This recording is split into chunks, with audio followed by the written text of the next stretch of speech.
kembali Bapak Ibu dan saudara-saudari terkasih. Salam sukacita bagi kita. Kami berharap Bapak Ibu dan saudara-saudari dalam keadaan sehat. Sebelum kita mendengar renungan untuk hari ini, marilah kita mengawali di dalam doa. Kita berdoa. Kasih karunia bagimu dan damai sejahtera. Di dalam nama Allah Bapa Tuhan kita, dalam nama anaknya Yesus, dan di dalam nama Roh Kudus. Amin. Bapak Ibu dan saudara-saudari terkasih, ayat renungan untuk kita di hari ini tertulis dalam kitab Yehezkiel pasal 16 ayat yang ke-8. Maka aku lalu dari situ dan aku melihat engkau. Sungguh engkau sudah sampai pada masa cinta berakhir. Aku menghamparkan kainku kepadamu dan menutupi auratmu. Dengan sumpah aku mengadakan perjanjian dengan engkau. Demikianlah firman Tuhan Allah. Dan dengan itu engkau aku punya. Demikian. Bapak, Ibu, dan saudara-saudari yang dikasihi Tuhan kita Yesus Kristus. Jika pada hari ini ditanyakan kepadamu, apakah yang kamu sudah bisa berikan dari dirimu kepada Tuhan? Jika hari ini dipertanyakan kepadamu, sebagai balasan atas kebaikan Tuhan, atas pemeliharaan Tuhan, atas pertolongan Tuhan, apakah yang terbaik dari dirimu yang sudah kamu bisa berikan kepada Tuhan? Bapak, Ibu, dan saudara-saudari yang dikasihi Yesus, firman hari ini berbicara tentang kedekatan Tuhan dengan bangsa Israel.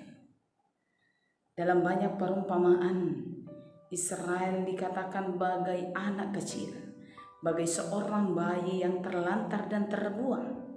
Tapi atas cinta kasih Tuhan, Tuhan mengambil dia, Tuhan memelihara dia, Tuhan mengangkat dia, Tuhan memungut dia, Tuhan membesarkan dia menjadi seorang yang sangat luar biasa, menjadi seorang gadis cantik yang sangat-sangat menawan.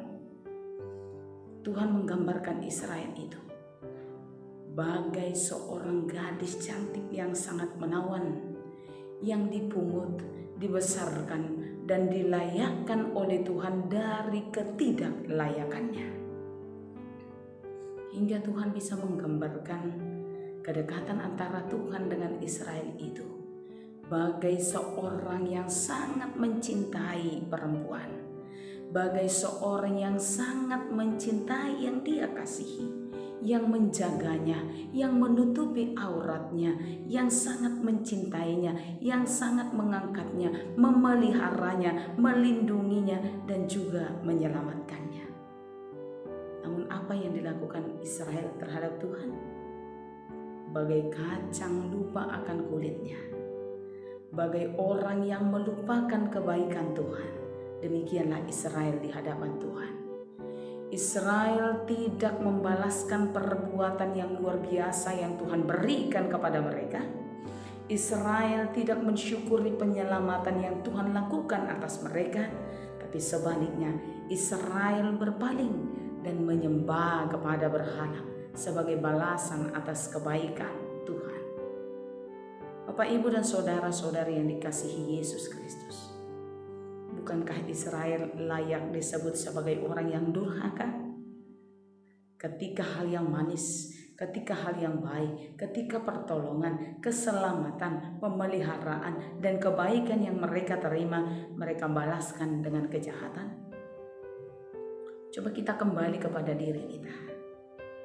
Jika kamu memberi yang baik kepada orang lain, jika kamu menolong orang lain, jika kamu menyelamatkan orang lain, tapi dia membalas setiap kebaikanmu dengan yang jahat, dia membalas kebaikanmu dengan hal yang buruk, dia membalas kebaikanmu dengan memfitnah, menjelekkan, menjatuhkan, ataupun menghancurkan dirimu, tidakkah kita merasa sakit hati dan merasa menjadi orang yang paling tidak berharga dalam hidup?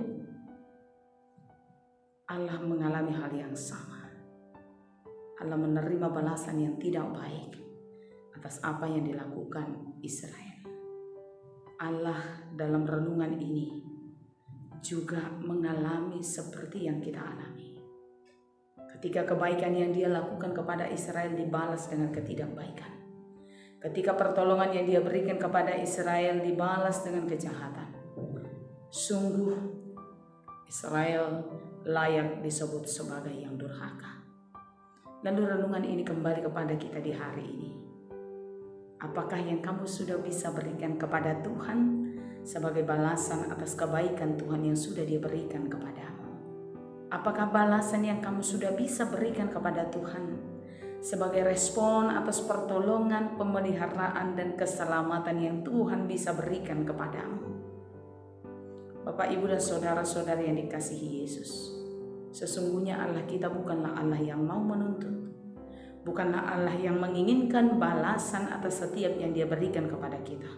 Karena memang kita tidak akan mampu membalaskan semua hal, membalaskan semua kebaikan, dan membalaskan semua pertolongan yang Tuhan sudah berikan kepada kita. Tapi hari ini firman ini mau memanggil setiap orang. Apa yang dapat kamu berikan, berikanlah yang terbaik kepada Tuhan. Hatimu, hidupmu, waktumu, jadikan itu sebagai bentuk pemujian kepada Tuhan di tengah-tengah pertolongan, di tengah-tengah keselamatan, di tengah-tengah kebaikan yang sudah Tuhan berikan kepadamu. Adakah kamu mengucap syukur sepanjang hari kepada Tuhan? Jika kamu melupakan itu, jika kamu tidak bersyukur atas hari-hari yang sudah Tuhan beri bagi kamu, jika kamu tidak bersyukur atas hari-hari yang sudah Tuhan beri bagi kamu, jika kamu mengawali hari dengan tidak mengucap syukur dan menutup hari dengan tidak mengucap syukur, maka hari ini mulailah untuk senantiasa bersyukur kepada Tuhan atas kebaikan yang Dia sudah beri bagi kita. Hidupmu, waktumu, kesempatan, dan kebaikan yang Tuhan sudah beri bagi kita. Naikkan ucapan syukur kepada Tuhan atas segalanya. Karena memang keberadaan kita, karena memang kehidupan kita adalah karya dan perbuatan tangan Tuhan. Kita diangkat, kita diberi kehidupan, kita ditolong, kita diselamatkan dari ketidaklayakan itu. Kalau berangkat dari apa yang kita bisa lakukan, berangkat dari kebaikan kita, tidak ada seorang pun yang layak hidup dalam hidupnya. Tapi atas kebaikan Tuhan, Dia menolong, mengangkat, dan melayakkan kita. Karena itu pujilah Tuhan dan bersyukurlah kepadanya sebagai bentuk balasan atas kebaikan yang sudah Tuhan beri bagi kita. Tuhan memberkati kita. Amin. Kita berdoa. Terpujilah Engkau Tuhan yang senantiasa memelihara kehidupan kami, menganugerahkan kami dengan keselamatan, menolong kami, menyelamatkan kami. Terima kasih Tuhan. Kami mohon kepadamu, berilah kepada kami hikmat, supaya kami berhikmat dan mengerti untuk menghargai pertolongan Tuhan dalam kehidupan kami. Tuhan telah mengangkat dan melayakkan kami. Ajari kami untuk senantiasa membalaskan setiap kebaikan Tuhan itu melalui cara hidup kami yang benar dan hidup menurut kehendak Tuhan. Jangan biarkan kami berpaling daripadamu, tapi beri kepada kami hikmat untuk senantiasa setia dan beriman hanya kepada Tuhan saja. Berkati kami dan seluruh jemaat Tuhan sepanjang hari ini. Anugerahi kami dengan keselamatan yang daripada Engkau. Dalam nama Yesus kami berdoa dan bersyukur. Anugerah dari Tuhan kita Yesus, kasih setia daripada Allah Bapa, dan persekutuan di dalam nama Roh Kudus kiranya menyertai saudara sekalian. Amin. Bapak, Ibu, dan saudara-saudari, selamat melakukan aktivitas untuk hari ini. Bersyukurlah senantiasa kepada Tuhan. Tuhan Yesus memberkati kita semua. Shalom.